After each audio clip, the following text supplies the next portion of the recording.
Alors, quand on vient d'entendre ce témoignage, Jean-Luc, c'est vrai que par rapport au thème, par rapport à tout ce qu'on vit, peut-être ça amène à 2-3 petites réflexions, non?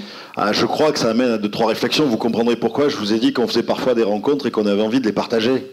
C'est exceptionnel. Et puis, à la fois, on se dit aussi, et je suis persuadé au fond que des Jordan Cazé, il y en a plein d'autres. Il y en a plein d'autres, de partout, ici, en France, dans nos quartiers, en Europe, mais de partout dans le monde.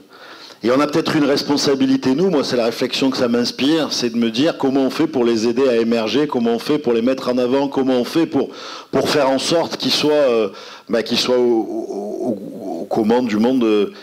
Pour me rassurer, je vais dire dans 30 ans, mais je pense que malheureusement, ça va aller beaucoup, beaucoup plus vite, quoi. Voilà. Donc on sera encore là, c'est eux qui vont construire le monde de demain. Et on a une responsabilité par rapport à ça, c'est les accompagner à la fois, les aider à se découvrir, je crois, et puis surtout aussi faire en sorte que toute cette innovation, toute cette amélioration, elle profite au plus grand nombre d'entre nous, et que ça soit pour améliorer les choses, pour amener un vrai progrès. Et voilà, je crois que ce que nous, on peut se dire, franchement, j'ai l'impression que c'est le meilleur cours de management, je crois, qu'on puisse faire dans une école de management. Plutôt que de faire des profs, presque il faut le filmer, le laisser parler. Et l'envie vient naturellement chez chacun d'entre nous. Jordan Cazé, c'est un morceau d'entre nous, entrepreneurs. C'est la création à l'état pur, c'est l'envie de faire. Et il démontre très bien ce qu'on est, puisque justement, il n'a pas ce côté business comme on peut évoquer. Donc voilà, moi je trouve que ça me donne envie d'aider les jeunes à continuer à prendre le monde et à le déformer, à le transformer, à le réussir au profit de tous. Jean-Luc Chauvin, merci beaucoup. Merci à toi. Merci à vous et bonne plénière cet après-midi. Allez, on va lancer tout de suite ce débat créé, démultiplié avec les invités. Je vous demande d'accueillir tout de suite Madame Habiba Hadi. Elle aide les jeunes des quartiers nord, des quartiers difficiles, à concrétiser des projets, à monter leur entreprise. Et c'est des entreprises à forte valeur ajoutée, à forte croissance. Elle dirige la Young Academy de Marseille. On appelle maintenant Monsieur Pascal Bruckner. Il est écrivain, philosophe. Il enseigne aux États-Unis. Il collabore régulièrement au Monde, au Nouvel Obs. Il a de nombreux engagements internationaux. Et puis, je vous invite à lire son dernier livre, Un bon fils, chez Grasset, paru en 2014. On accueille maintenant Monsieur Philippe de Sertine. Il est économiste, directeur de l'Institut de la Haute Finance. Il est professeur à Panthéon-Sorbonne.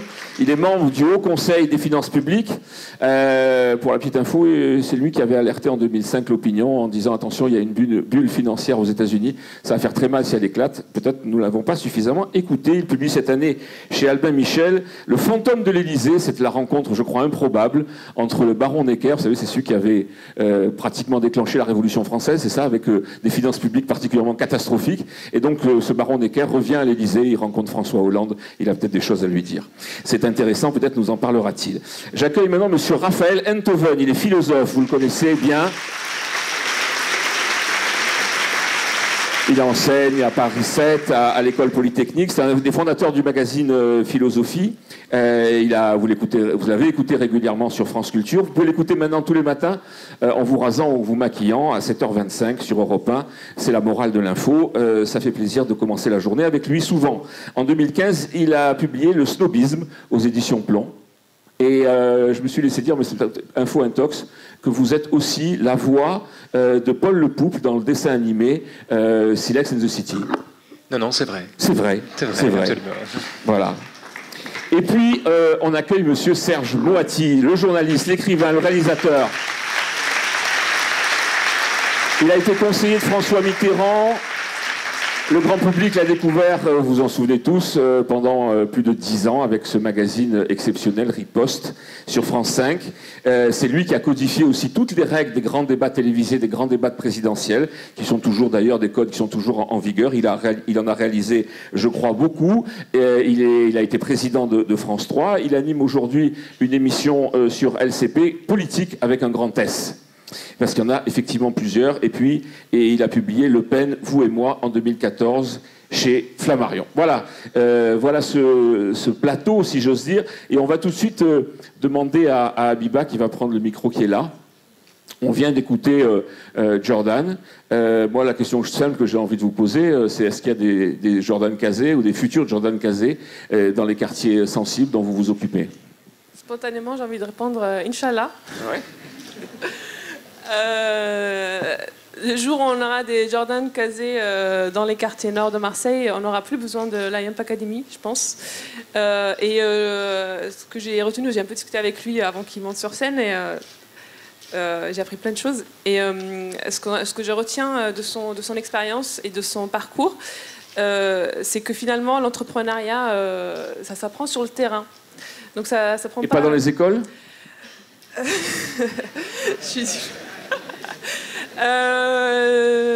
Aussi sur le terrain. Pas dans n'importe quelle école. D'accord, bon, ça voilà. veut dire qu'ici ça se passe bien. Voilà. Non, voilà. Parenthèse sur Cage, parce que je suis d'ici quand même. Voilà, j'ai essayé de vous faire dire que vous étiez diplômé de Cage. Il y a la méthode ProAct qui permet de mettre la main dans le cambouis et du coup qui pousse les étudiants à monter des projets. Je pense que ça existe dans d'autres écoles aussi, mais je pense que j'ai pas retenu, je suis désolée s'il y a des profs, des anciens profs dans la salle. J'ai peu de souvenirs de mes cours, mais j'ai beaucoup plus de souvenirs des moments où il fallait que je prenne des décisions et qu'on avait des difficultés à monter des projets. Et ça aussi, ça s'apprend. Vous pensez, Abiba, que le développement économique, c'est la solution pour sortir de l'ornière, effectivement, les quartiers difficiles, pour réduire les inégalités, pour réduire les fractures? C'est ça qui doit marcher? C'est l'entreprise qui peut répondre? J'en suis profondément convaincue. Je pense que c'est la première brique d'un mur qui doit se construire au fur et à mesure, pas seul. Et chaque brique qu'on va poser sur ce mur, elle doit se poser de la manière la plus parfaite possible. Donc le premier mur, je pense que c'est le développement économique, et ensuite il faut qu'il soit par contre accompagné d'autres murs, sinon on ne peut pas monter une maison. Et suit le suivi culturel, la résolution de problèmes sociaux qui sont réels. La réhabilitation des quartiers, j'ai envie de le dire aujourd'hui, qui est très très importante. J'ai découvert, pour ne pas parler que de Marseille, les quartiers en Ile-de-France, dans le 93, il y a quelques années, dans le cadre de mon entreprise que j'avais créée avant. Et en fait, je me suis dit, finalement, elle est bien lotie à Marseille parce qu'il y a la vue sur mer et que il y a beaucoup moins de bâtiments que dans le 15e, 16e, 13, 14e. Il y a beaucoup moins de bâtiments, je dirais, ici. Et je me suis demandé comment est-ce qu'on veut que des jeunes grandissent normalement si ils naissent avec des murs et on voit à peine le ciel et les mêmes personnes qui sont dans les mêmes difficultés sociales. On posait la question à Jordan tout à l'heure de lui demander qu'est-ce qu'elle attend, cette génération. Vous qui les rencontrez ici, c'est une génération particulière avec des règles aussi peut-être différentes de celles qu'on a pu avoir ou pas. Est-ce que vous avez le sentiment qu'ils ont envie de changer un petit peu les paradigmes, ils ont envie de changer la donne, changer le modèle? Bien sûr qu'ils veulent changer. Comme partout, pas tous. Parce que parfois c'est très douloureux, parce qu'il y a un background, etc. Qu'est-ce qu'ils attendent? Ils attendent...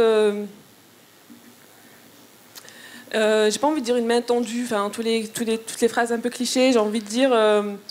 ils attendent... que ce soit possible en fait, peut-être. Non, c'est possible parce qu'ils montent des projets. C'est pas toujours dans le droit chemin, mais ils en montent. Comprenne qui pourra, d'accord. C'est du business, hein? Voilà, c'est des entrepreneurs qui gèrent des ils ont des employés aussi, une hiérarchie, oui. Mais sérieux, je rêve de monter un business plan pareil. Une académie de l'entrepreneuriat pour les anciens dealers, quoi. Ah ouais. Parce qu'ils ont une forme de talent quelque part. Ils sont entrepreneurs nés. Et c'est des Jordan Cazé, mais qui ont grandi entre des murs trop hauts et avec à côté de maisons. Il faudrait juste qu'ils appliquent leur modèle à des choses positives, quoi, en fait. Exactement. Quoi. Je pense que c'est pas la mécanique qui change, c'est l'objet, en fait. C'est l'objet, et puis bon, il y a l'état d'esprit qu'il faut corriger quand même aussi, et puis qui est lié à l'éducation. Non, mais qu'est-ce qu'ils attendent? Ils attendent d'être pas écoutés. ils attendent d'être corrigés. D'accord. Je pense qu'ils ne sont pas corrigés assez tôt. Et donc ils ont besoin de guides, de modèles quand même. Non, pas de guide, modèle, de corriger vraiment. Moi j'ai eu des parents assez stricts. Corriger au sens corriger. Dans tous les sens, d'avoir un cadre, des règles strictes à respecter dès le départ, dès le plus jeune âge. L'éducation, les personnalités se forment. Je ne vais pas refaire la leçon, mais très tôt, quand on est bébé. J'ai eu la chance d'avoir des parents, je viens d'une famille d'entrepreneurs en Algérie, j'ai la chance d'avoir des parents qui ont été assez stricts avec moi, mais qui ont su nous pousser, nous écouter, nous pousser vers des études. Et je sais que sans ça, j'aurais jamais pu être là où j'en suis aujourd'hui. Et je pense que c'est la première clé. Donc je pense qu'il faut former les parents avant de former. C'est un cercle vertueux. Si on forme les jeunes, c'est à l'envers et du coup ça va. C'est une chaîne. C'est une chaîne, ouais. C'est une chaîne. Vicieuse, mais qui est vraiment réelle, quoi. Philippe de Sertine, est-ce qu'on est effectivement à une époque charnière? On dit qu'il y a beaucoup de choses qui changent, on est à la révolution numérique, effectivement ces jeunes générations, et on l'a vu, on va dire, elles sautent les étapes, elles ne respectent pas forcément, et des fois de façon un petit peu particulière, mais Jordan aussi dans son genre, il n'a pas respecté les règles, il n'a pas attendu d'avoir le bac, fait une école de commerce pour monter sa boîte, il l'a monté tout de suite. Est-ce qu'on est vraiment dans un changement déjà de modèle qui commence un peu à nous échapper, dont on ne connaît pas véritablement la suite? Oui, d'ailleurs, je crois que la façon dont vous l'exprimez, c'est la façon dont les gens de nos âges le sentent. Hein, malheureusement, oui. Oui, c'est une charnière. Bah oui, on voit Jordan, on dit zut. On a loupé une partie du film. Oui, quoi. Oui, c'est ça, exactement. Ouais. Je suis plus là, quoi, moi. Hein. Donc, je crois, oui, que nous sommes à un moment. On parle de crise et de crise énorme d'un point de vue économique. La seule comparaison, c'est la crise de 29. Mais on dit même aujourd'hui qu'on est dans une période encore plus de bouleversement, encore plus important que 29. Souvent, les gens, moi je suis prof et donc les parents me disent en disant on a le sentiment que nos enfants ne pourront pas vivre comme nous on a vécu. Vous voyez qu'on a été une sorte d'apogée puis que maintenant ça va baisser. Donc il y a un désespoir quelque part, il y a un désenchantement. Alors un désenchantement, donc répétons-le, je m'inclus totalement dedans, des vieux. C'est ça. Les vieux disent c'est terrible, ils ne vivront pas comme nous. Et après quand vous voyez les gamins en face, ils vous disent mais en fait, on n'a pas du tout envie de vivre comme nos parents. Ça tombe très très bien. Et le pire, c'est que, bon, on va dire, c'est quelque chose qu'on retrouve pratiquement dans toutes les jeunesses. Sauf que le moment que nous vivons aujourd'hui, c'est que nous sommes au bout d'un modèle en l'occurrence principalement économique, à l'échelle planétaire. C'est-à-dire notre modèle que nous sommes en train d'étendre à l'échelle de la planète, il ne marche pas.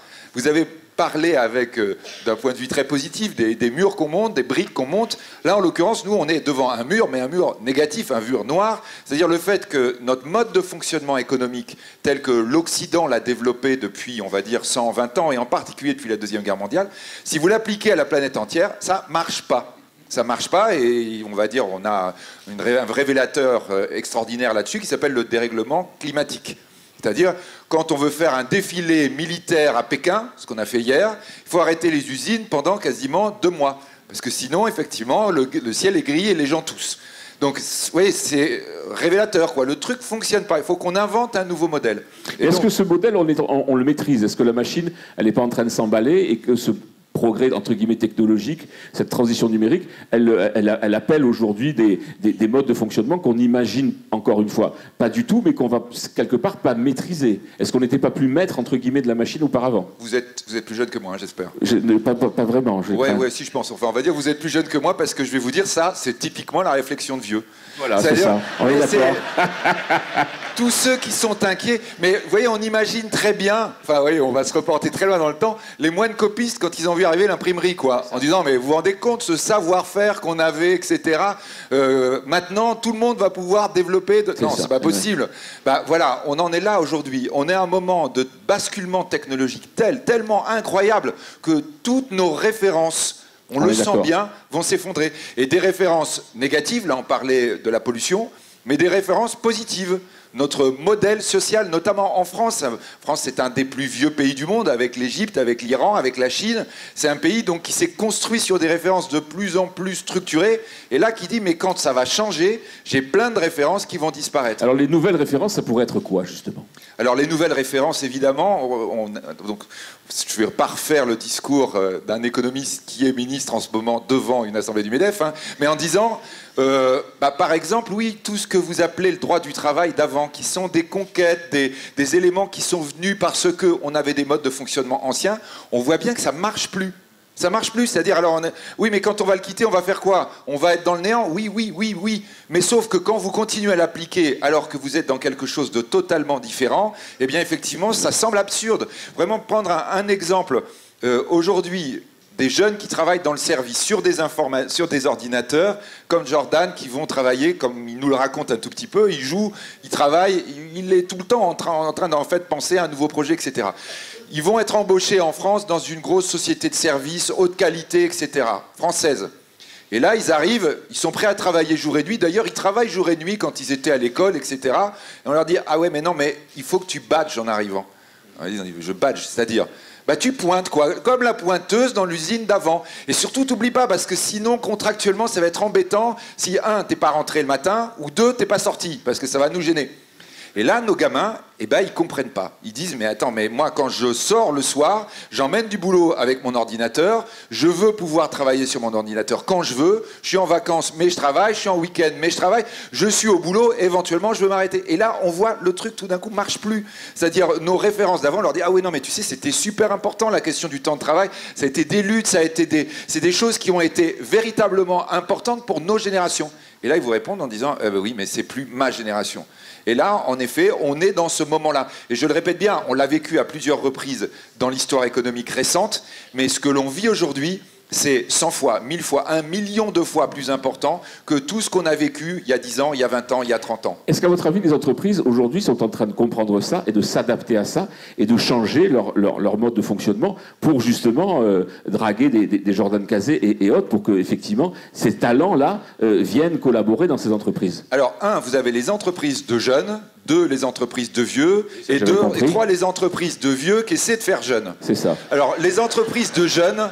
Moi, j'en connais notamment d'ailleurs dans le secteur des jeux, des types absolument géniaux qui sont des concurrents de Jordan en fait, hein, mais qui sont en train d'arriver pour les concurrencer, qui ont dit on voit que les générations d'aujourd'hui, la grande différence d'avant, nous, quand on a commencé à bosser, on était super contents de venir au boulot parce qu'on avait au boulot un ordinateur qu'on ne pouvait pas se payer.